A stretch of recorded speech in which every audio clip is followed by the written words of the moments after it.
तो बच्चों, आज हम सीबीएसई मैट्रिक की जो मेन बुक है फर्स्ट फ्लाइट, उसका 4th chapter from the diary of Anne Frank पढ़ेंगे।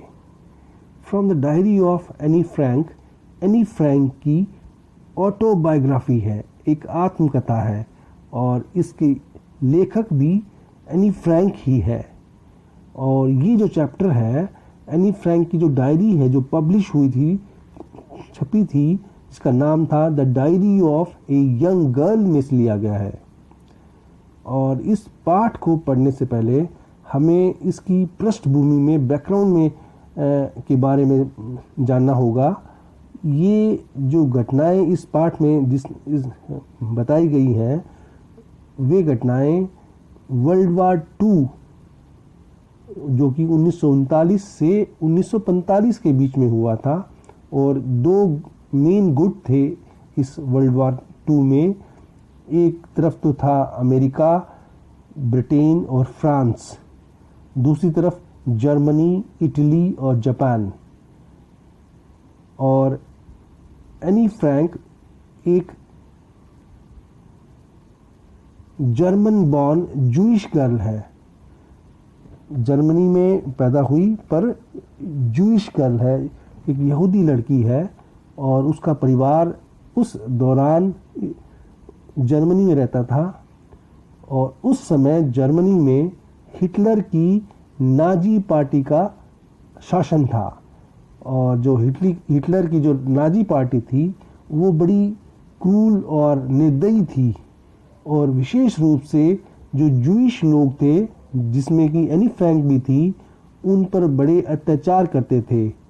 और उन्होंने जर्मनी में सभी जूइश लोगों को, सभी यहूदी लोगों को अपने घरों से निकाल कर उन्हें कंसंट्रेशन कैंप, यातना कैंप में रख दिया, जहां पर थोड़ी सी जगह में बहुत सारे लोग रखे जाते थे और उन पर यातनाएं की जाती थी और उनसे काम लिया जाता था। और ऐसा भी कहा गया है कि वहाँ पर उन लोगों की हत्याएं भी की जाती थी और मास मर्डर होते थे। मास मर्डर का अर्थ है कि कई सारे लोगों को एक साथ मार देना, जिसे इतिहास में होलोकास्ट का नाम भी दिया गया है। उनको यातनाएं दे देकर उनकी हत्या कर देना। और एनी फ्रैंक की जो मृत्यु है वो भी इसी तरह के कंसंट्रेशन कैंप में हुई, और जिसको होलोकास्ट का नाम भी दिया जा सकता है। अब हम इस पाठ को पढ़ना शुरू करेंगे, आगे से शुरू से। जैसे जैसे मैं पढ़ता हूँ आप भी बुक में लाइन देखते रहेंगे और मुझे सुनते रहेंगे। Writing in a diary is a really strange experience for someone like me. Diary लिखना वास्तव में एक अजीब अनुभव है मेरे जैसे के लिए। ये कौन बोलता है? एनी फ्रैंक बोलती है। Not only because I have never written anything before, इसलिए नहीं कि मैंने पहले कभी कुछ नहीं लिखा, but also because it seems to me that later on neither I nor anyone else will be interested in musing of a 13-year-old school girl. इसलिए नहीं कि because it seems to be, कि ये मुझे ऐसा प्रतीत होता है कि बाद में ना तो मैं ना कोई और इसमें रुचि दिखाएगा। किसमें? म्यूजिंग का अर्थ है सोच में या विचारों में। किसके? 13 वर्षीय एक स्कूली लड़की के लिए। ओह वेल, इट डजंट मैटर, कोई बात नहीं, ये इससे फ़र्क नहीं पड़ता। आई फील लाइक राइटिंग, मुझे लिखने की इच्छा करती है। And I have an even greater need to get all kinds of things off my chest. और इससे भी ज़्यादा मुझे ज़रूरत महसूस होती है मेरे अंदर जो चीज़ भरी हुई है उसे बाहर निकालने की। बोलते हैं ना, अपनी भड़ास निकालने की। Paper has more patience than people, कागज में लोगों से ज़्यादा सब्र और संतोष है। I thought of this saying, मैंने इस विचार पर, इस कहावत पर विचार किया। On the one of those days, और उन दिनों, when I was feeling a little depressed, जब मैं थोड़ी हताश और परेशान महसूस करती थी। And was sitting at home, और घर पर बैठी थी। With my chin in my hand, जो मेरी चिन है मेरे हाथों पे रखकर। बोर्ड, मैं बड़ी बोर हो रही थी। एंड लिस्टलेस, लिस्टलेस होता है एनर्जीलेस, बेजान थी, एनर्जी नहीं थी मेरे अंदर। Wondering whether to stay in और गो आउट, और ऐसा सोच रही थी कि घर पे रुकूं या बाहर जाऊं। I finally stayed where I was, मैं अंततः वहीं रुकी जहां मैं थी। कहाँ थी? अंदर ही थी। ब्रूडिंग, ब्रूडिंग होता है विचार करना या चिंतन करना। Yes, paper does have more patience, हाँ, पेपर के अंदर, कागज के अंदर ज़्यादा पेशेंस है, ज़्यादा सब्र है।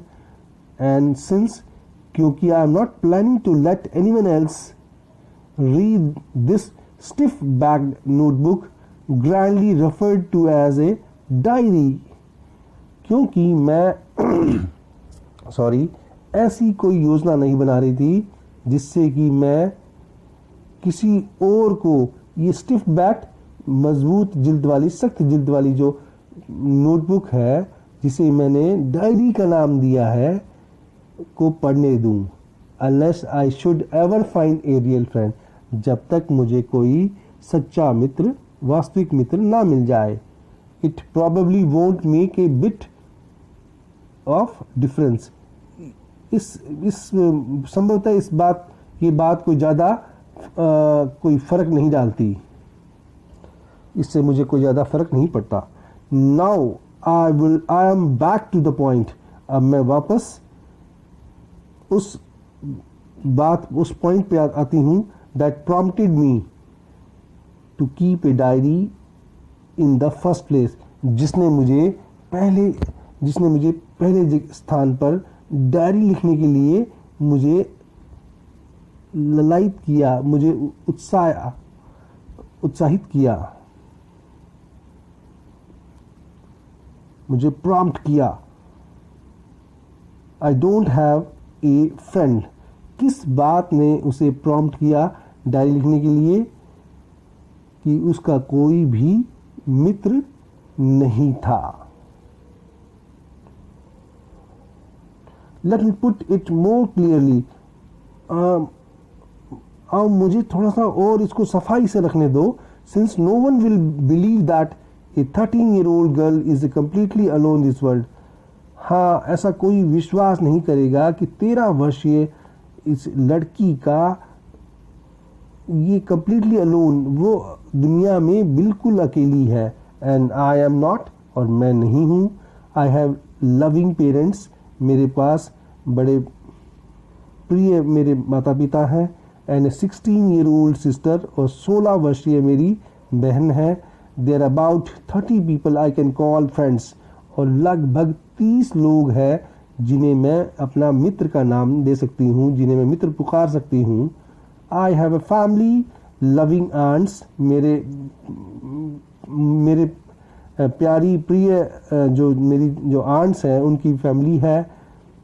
एंड गुड होम, एक अच्छा घर है। नो ऑन द सरफेस, धरातल पर, आई सीम टू हैव एवरीथिंग, ऐसा लगता है ऊपर से देखने पे ऐसा लगता है कि मेरे पास सब कुछ है, except my one true friend, किसके अलावा?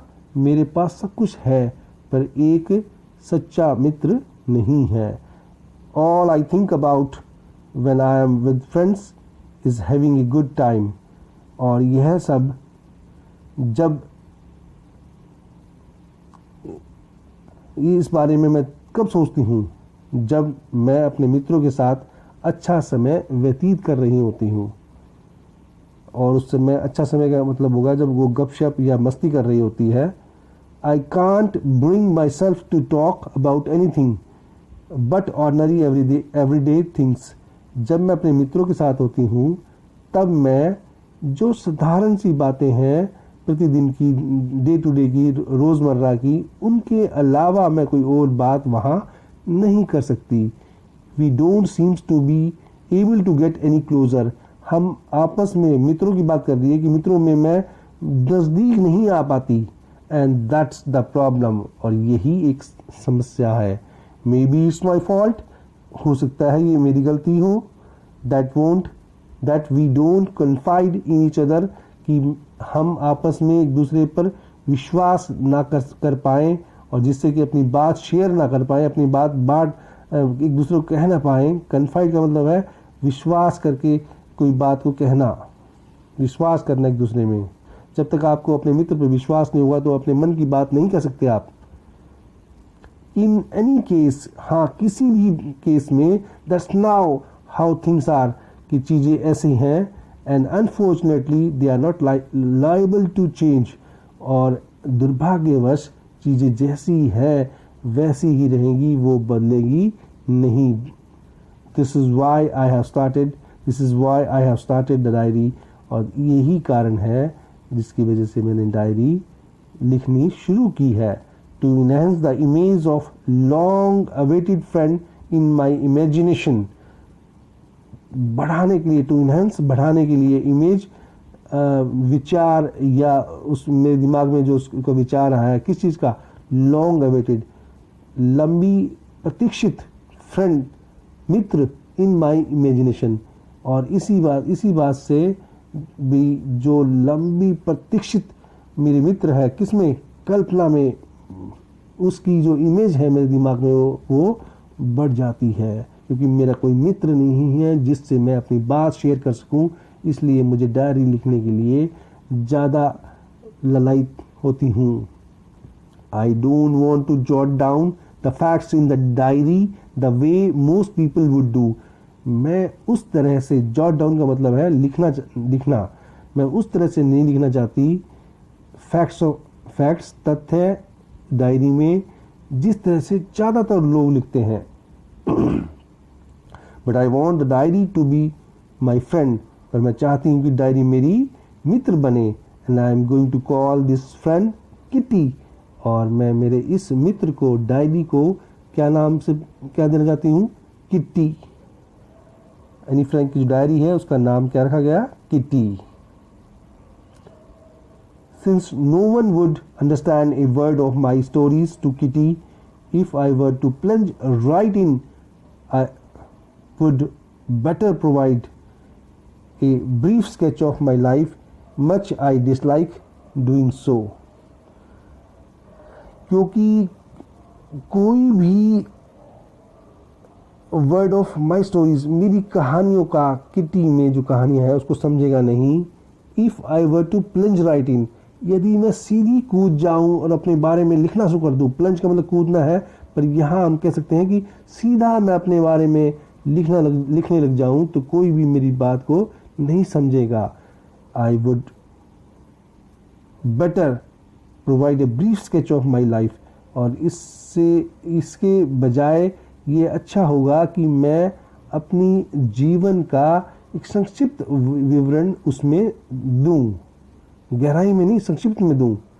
Much I dislike doing so, जो कि संक्षिप्त वर्णन मेरे जीवन का मुझे देना पसंद नहीं है. My father the most adorable father I have ever seen. मेरे पिता जो कि आराध्य हैं, प्रिय हैं, आप ऐसे बोल सकते हो, अडोरेबल को प्रिय भी बोल सकते हो, आराध्य भी बोल सकते हो. आई हैव एवर सीन, जो मैंने आज तक कभी देखा है, ऐसे पिता है मेरे. Did not marry my mother, मेरी माँ से शादी नहीं की. अनटिल ही वॉज 36, जब तक वो खुद 36 वर्ष के नहीं हो गए. और मेरी माँ शी वॉज 25 और 25 वर्ष की नहीं हो गई. My sister Margot was born in Frankfurt in Germany in 1926. मेरी बहन मार्गोट पैदा हुई फ्रैंकफर्ट में जर्मनी में है, जो कि फ्रैंकफर्ट एक शहर है जर्मनी में, 1926 में. आई वॉज बॉर्न ऑन 12 जून 1929. और मैं कब पैदा हुई, 12 जून 1929 में। जब आप भी, अगर आपको पूछा जाए कि when were you born, तब आप ये बता सकते हैं कि I was born on so and so date. I lived in Frankfurt until I was 4. मैं फ्रैंकफर्ट में रही जब तक मैं 4 वर्ष की थी। 4 वर्ष तक मैं फ्रैंकफर्ट में रही। My father immigrated to Holland in 1933. मेरे पिता इमिग्रेटेड, निर्वासित होना या जाके बस जाना, हॉलैंड में जाकर बस गए कब? 1933 में। जर्मनी से हॉलैंड चले गए 1933 में। My mother Edith Hollander Frank went with him to the Holland in सितंबर। और मेरी माँ उनके साथ हॉलैंड चली गई। हॉलैंड के 2 नाम हैं, हॉलैंड भी है और नीदरलैंड भी है। सितंबर में while Margot and I were sent to Aachen to stay with our grandmother. जबकि मैं और मेरी बहन मार्गोट को कहाँ भेज दिया गया? एचेन में भेज दिया गया। किसके साथ रहने के लिए? दादी के साथ रहने के लिए। मार्गोट वेंट टू हॉलैंड इन दिसंबर। और मेरी बहन मार्गोट कब चली गई हॉलैंड? दिसंबर में चली गई। एंड आई फॉलोड, और मैंने उसका पीछा किया। मैं उसके पीछे पीछे कब गई? In February. When I was plucked down on the table as a birthday present for Margot. जब कब गई मैं? फरवरी में गई। फरवरी में उसका, मेरी बहन का बर्थडे था, जन्मदिन था, और मुझे टेबल पे उसके जन्मदिन के रूप में पटक दिया गया या रख दिया गया। I started right away in the Montessori nursery school. और मैंने सीधे शुरू किया किसमें? मॉन्टेसरी नर्सरी स्कूल से मैं पढ़ना शुरू किया। I stayed there until I was 6। और मैं वहाँ रही जब तक मैं 6 वर्ष की नहीं हो गई। Eight which time I started in the first form. जब मैं फर्स्ट फॉर्म का मतलब फर्स्ट क्लास में हो गई थी, पहली कक्षा में हो गई थी। इन द 6th फॉर्म, और 6ठी क्लास में, my teacher was Mrs Kuperus. मेरी जो 6ठी क्लास में कौन टीचर थी? श्रीमती कुप्रस, द हेड मिस्ट्रेस। वो कौन थी? मुख्य अध्यापिका। At the end of the year we were both in the tears as we said a heartbreaking farewell. और अंत में जब मेरा स्कूल छूटा, वहाँ से मिडिल स्कूल में गई होगी उसके बाद वो, और हमारा जो हृदय विदारक, जो अब हम एक दूसरे से अलग हुए, वो सीन जो हृदय मतलब व्याकुल करने वाला था, और हमारे और दोनों की आंखों में आंसू भी थे। In summer of 1941 grandma fell ill. और 1941 की गर्मियों में मेरी दादी बीमार पड़ गई। And had to have an operation. और उनका ऑपरेशन करना पड़ा। So my birthday passed with a little celebration. इसलिए, इस कारण से कि मेरी दादी बीमार थी, इसलिए मेरा जन्मदिन था जो उसमें बहुत ज़्यादा नहीं मनाया गया, छोटे मोटे उत्सव से मनाया गया वो। ग्रैंडमा डाइड इन जनवरी 1942। और मेरी दादी का देहांत हो गया जनवरी 1942 में। No one knows how often I think of her. किसी को नहीं पता मैं प्राय उनके बारे में कितना सोचती थी। And still love her. और उन्हें अभी भी प्यार करती हूँ। This birthday celebration in 1941 was intended to make up for the others. और ये जो बर्थडे का सेलिब्रेशन था, जो बर्थडे का जो उत्सव था, जन्मदिन मनाने का जो उत्सव था 1942 में, ये किस लिए इंटेंडेड था? क्या पर्पस क्या था उसका? किसी की कमी पूरा करने के लिए। To make up for the other, किसी की कमी पूरा करने के लिए। And grandma's candle was lit. और ग्रैंड माँ की और दादी की जो सॉरी मोमबत्ती भी जलाई गई दादी के नाम की, अलॉन्ग विद द रेस्ट, दूसरे लोगों के साथ। 4 of us are still doing well। और हम चारों अच्छा कर रहे थे। And that brings me to the present date of 20 June 1942। और ये सब चीज़ें मुझे कहाँ लाई? जो वर्तमान की जो तिथि थी, कब, कौन सी? 20 जून 1942 की। And the Solomon dedication of my diary. और किस चीज़ पे लाई? मेरी डायरी के प्रति डेडिकेशन समर्पण सोलमन गंभीर समर्पण मेरी डायरी के प्रति गंभीर समर्पण लाई। I hope you understood. Next video में हम आगे पढ़ेंगे। Thank you.